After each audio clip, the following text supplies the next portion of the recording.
ನಿಮಗೆ ನಾನು ಏನು ಹೇಳಬೇಕಂತ ಗೊತ್ತಿಲ್ಲ. ಮಾಧ್ಯಮ ಸ್ನೇಹಿತರಿಗೆ ಯಾರು ಇದನ್ನು ಹೇಳಿದರು ಅಂತ ಕೇಳ್ತಾ ಇದ್ದೀನಿ. ನಿಮಗೆ ಯಾರು ಹೇಳಿದರು ಇದನ್ನು? ಸೋರ್ಸ್ ಏನು? ತಿಮ್ಮೇಗೌಡನೂ ಹೇಳೋದೆ, ಬೊಮ್ಮೇಗೌಡನೂ ಹೇಳೋದೆ, ನೀವು ಹೇಳೋದೆ.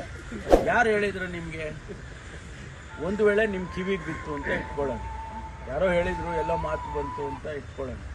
ನನ್ನನ್ನು ನೇರವಾಗಿ ಕ್ಲಾರಿಫೈ ಮಾಡ್ಬೋದಲ್ಲ ನೀವು? ಅದಕ್ಕೆ ಕ್ಲಾರಿಫೈ ಮಾಡ್ತಾ ಇದ್ದೀವಿ. ಮಾಧ್ಯಮದಲ್ಲಿ ನೀವು ಹಾಕಿ ನಮ್ಮನ್ನು ಕೊಲೆ ಮಾಡೋ ಬದಲು ನೀವು ನನ್ನನ್ನೇ ನೇರವಾಗಿ ಕೇಳಿದರೆ ಹೇಳ್ಬೋದಲ್ಲ. ಸ್ವಲ್ಪ ರೆಸ್ಟ್ರೆಂಟ್ ಇಟ್ಕೊಳ್ಳಿ. ಇಂಥದ್ರಲ್ಲೆಲ್ಲ ನಾನು ನಿಮ್ಮನ್ನು ಯಾವತ್ತೂ ಕೂಡ ನನ್ನ 30 ವರ್ಷದಲ್ಲಿ ಮಾಧ್ಯಮ ಸ್ನೇಹಿತರ ಹತ್ರ ಭಾಳ ಸಂಯಮದಿಂದ ನಡ್ಕೊಂಡಿದ್ದೇನೆ. ನೀವು ಅಷ್ಟೇ ನನ್ನನ್ನು ಗೌರವಿಸಿದೆ. ನಾನು ಆಭಾರಿಯಾಗಿದ್ದೇನೆ, ನಾನು ಖಂಡಿತವಾಗಿ ಆಭಾರಿ. ಆದರೆ ಒಬ್ಬ ವ್ಯಕ್ತಿಯ ವ್ಯಕ್ತಿತ್ವವನ್ನು ಕೊಲೆ ಮಾಡೋದಿದೆಯಲ್ಲ, ಅದು ನಿಮ್ಗೆ ಒಳ್ಳೇದು ಕಾಣಿಸುತ್ತೆ. ಅದು ಶೋಭೆ ತರೋದಿಲ್ಲ, ಮಾಧ್ಯಮ ಸ್ನೇಹಿತರಿಗೆ ತರೋದಿಲ್ಲ. ನಾನು ಕೇಳಿ ನೇರವಾಗಿ ನಾನು ಉತ್ತರ ಕೊಡ್ತೀನಿ. ಹೌದು, ಆ ಥರ ಇದ್ದರೆ ಯಾರು ಹೇಳಿದರು? ನನಗೆ ಆಪ್ತರ ಹತ್ರ ಹೇಳ್ಕೊಂಡ್ರು. ನನ್ನ ಮನೆಯವ್ರ ಹತ್ರನೂ, ನನ್ನ ಶ್ರೀಮತಿ ಹತ್ರನೂ ಕೂಡ ನಾನು ಮಾತಾಡೋದಿಲ್ಲ ಪಾಲಿಟಿಕ್ಸು. ಆದರೆ ನೀವು ಆಪ್ತರ ಹತ್ರ ಹೇಳಿದರು, ಖಾತೆ ಬದಲಾಯಿಸಿ ಅಂತ ಹೇಳಿದರು, ಮುಖ್ಯಮಂತ್ರಿಗಳಿಗೆ ಹೋಗಿ ಕೇಳಿದರು, ಅವ್ರು ಆಗೋದಿಲ್ಲ, ಅಥವಾ ನೀವು ಸುಮ್ಮನೆ ಇದ್ಬಿಡಿ ಅಂದರು. ಏನು ಯಾರು ಹೇಳಿದ್ದಿಲ್ಲ? ಜನರ ಮಧ್ಯೆ ಇರೋ ಖಾತೆ ಅಲ್ಲ, ಯಾರು ಹೇಳಿದ್ದು? ನಿನ್ಗೆ ಹೇಳಿದ್ನ ನಾನು? ಏನಪ್ಪ ನಾನು ಹೇಳಿದ್ನ? ಯಾರು ಹೇಳಿದ್ದು? ಈಗಲ್ಲ ರೀ ತಗೊಳ್ಳೋದು. ಆಗಿದೆ ಸರ್, ಅದು ಹಾಕಿ ಮೀಡಿಯಾದಲ್ಲೆಲ್ಲ 2-3 ದಿವಸ ಮಾಡಿ ಎಲ್ಲ ಅಧ್ವಾನ ಮಾಡಿದ್ಮೇಲೆ ಈಗ ಏನು ಕ್ಲಾರಿಫಿಕೇಶನ್ ಕೇಳ್ತೀರಪ್ಪ? ಯಾಕೆ ಮಾಡ್ತೀರಾ ಇಂಥ ಕೆಲಸನ? ಮಾಡಬೇಡಿ, ದಯವಿಟ್ಟು ನಿಮ್ಮ ಕೈ ಮುಗಿದು ಕೇಳ್ಕೊಳ್ತೀನಿ, ಮಾಡಬೇಡಿ.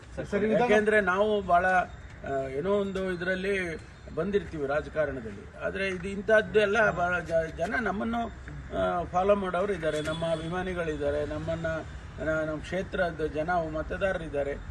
ಏನು ಅಂದ್ಕೊಳ್ತಾರೆ ಅವರು? ಅದರಿಂದ ನಾನು ಇರಲಿ, ನಾನು ನಿಮಗೆ ಮನವಿ ಮಾಡ್ಕೊಳ್ಳೋದು, ಮುಂದೆ ಆದರೂ ಕೂಡ ದಯವಿಟ್ಟು ನನ್ನನ್ನು ಕೇಳಿ. ನಿಮ್ಗೆ ಕಿವಿ ಬಿತ್ತಲ್ಲ, ನನ್ನನ್ನು ಕೇಳಿ, ನಾನು ಕ್ಲಾರಿಫಿಕೇಶನ್ ಕೊಡು, ಅದನ್ನು ಹಾಕ್ಕೊಡು. ಮಾಡಬೇಡಿ. ಒಂದು ನಿಮಿಷ ಇರ್ರಿ. ನಾನು ಯಾವತ್ತೂ ಇಂಥ ಖಾತೆ ಬೇಕು ಅಂತೇಳಿ ಮುಖ್ಯಮಂತ್ರಿಗಳಿಗೆ ಕೇಳಿಲ್ಲ. ಕ್ಲಾರಿಫಿಕೇಶನ್ ಕೊಡ್ತಾ ಇದ್ದೀನಿ. ಈಗ ಈ ಸಂದರ್ಭದಲ್ಲಿ ಬೆಂಗಳೂರಿನಲ್ಲಿ ಘಟನೆ ನಡೆದಿದೆ, ದುರದೃಷ್ಟಕರ, ಅದಾಗಬಾರ್ದಿತ್ತು ಅಂತ ಹೇಳಿ ನಾವೆಲ್ಲ ಹೇಳ್ಕೊಂಡಿದ್ದೀವಿ. ಪಾಪ 11 ಜನ ತೀರ್ಕೊಂಡಿರೋದು, ಅವರ ಆತ್ಮಕ್ಕೆ ಶಾಂತಿ ಸಿಗಲಿ ಅಂತ ಈಗಾಗಲೇ ನಾನು ಹೇಳಿದ್ದೀನಿ. ಅವ್ರ ಕುಟುಂಬಕ್ಕೆ ಶಕ್ತಿ ಕೊಡಲಿ ಅಂತೇಳಿ ಇವತ್ತು ಇಂಥ ಘಟನೆಗಳಾಗಬಾರ್ದು. ಅದಕ್ಕೆ ಇವತ್ತು ನಾವು ಎಲ್ಲರೂ ಕೂಡ ನೋವನ್ನು ಅನುಭವಿಸ್ತಾ ಇದ್ದೀವಿ. ನಮಗೂ ನೋವಾಗಿದೆ. ಅಂಥದ್ದಲ್ಲಿ ಈ ಸಂದರ್ಭದಲ್ಲಿ ನನಗೆ ಖಾತೆ ಬದಲಾವಣೆ ಆಗಲಿ, ಇವೆಲ್ಲ ಸವಾಲುಗಳು ನಮಗೆ. ನಾವು ಎದುರಿಸ್ಬೇಕಲ್ವಾ? ಯಾರೋ